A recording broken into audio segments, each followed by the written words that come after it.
ইসরায়েলের রাস্তায় যে আতঙ্ক আর অসহায়ত্ব আমরা দেখছি তা প্রমাণ করে যে ধার করা শক্তি আর অন্যের জমিতে জবরদখল করে বেশি দিন টিকে থাকা যায় না। মধ্যপ্রাচ্যের সমীকরণ যে খুব দ্রুত বদলে যাচ্ছে, ইরানের এই মিসাইল হামলা তারই এক জ্বলন্ত প্রমাণ। এবার আপনাদের জানাবো আরও ভয়াবহ এক বাস্তবতার কথা। যে দেশটিকে আমেরিকা তাদের অত্যাধুনিক প্রযুক্তির চাদরে ঢেকে রেখেছিল, আজ তারা কতটা অসহায়। ইরানের নিখুঁত এবং ধ্বংসাত্মক মিসাইল হামলার সামনে ইসরায়েলের পুরো রাষ্ট্রযন্ত্র যেন আজ পুরোপুরি স্থবির হয়ে পড়েছে। আসুন দেখি পরাশক্তির দম্ভ কিভাবে মাটির সাথে মিশে যাচ্ছে। ইসরায়েলের এমন কোনো অঞ্চল বা স্থান বাকি নেই যেখানে ইরানের মিসাইল আঘাত হানেনি। পরিস্থিতি এতটাই ভয়াবহ যে ইসরায়েলের ফায়ার সার্ভিস বা জরুরি পরিষেবাগুলো পুরোপুরি ভেঙে পড়েছে।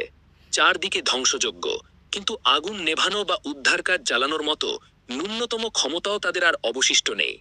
ইসরায়েলের জনজীবন এখন সম্পূর্ণভাবে যে কোনো ধরনের কার্যক্রম পরিচালনার একেবারে অনুপযুক্ত।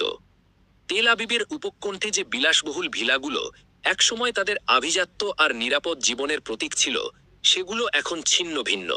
দৃশ্যটা দেখলে মনে হবে যেন কোনো প্রলয়ঙ্করী টর্নেডো এসে সবকিছু তছনছ করে দিয়ে গেছে।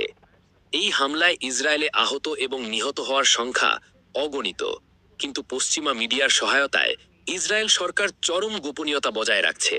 নিজেদের দুর্বলতা ঢাকতে তারা ব্যাপক পরিমাণে এই বিশাল লাশের পাহাড় আর হতাহতের খবর দুনিয়ার সামনে থেকে লুকিয়ে ফেলছে।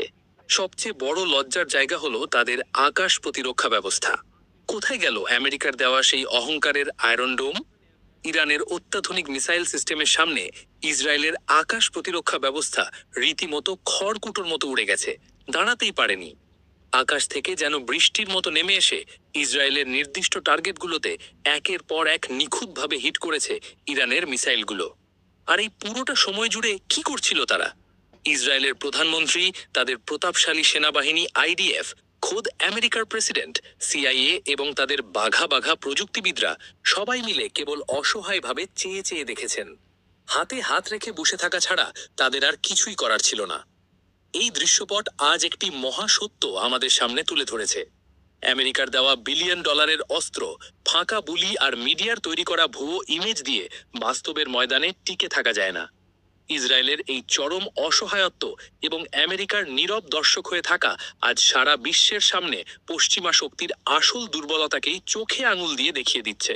ইসরায়েলের মাটিতে হামলার পর এবার ইরানের টার্গেট ছিল সরাসরি মধ্যপ্রাচ্যে মার্কিন সাম্রাজ্যবাদের মূল কেন্দ্রগুলো। খবর যা আসছে তা শোনার পর খোদ ওয়াশিংটনের কর্তারাও ভয়ে জমে যাবেন।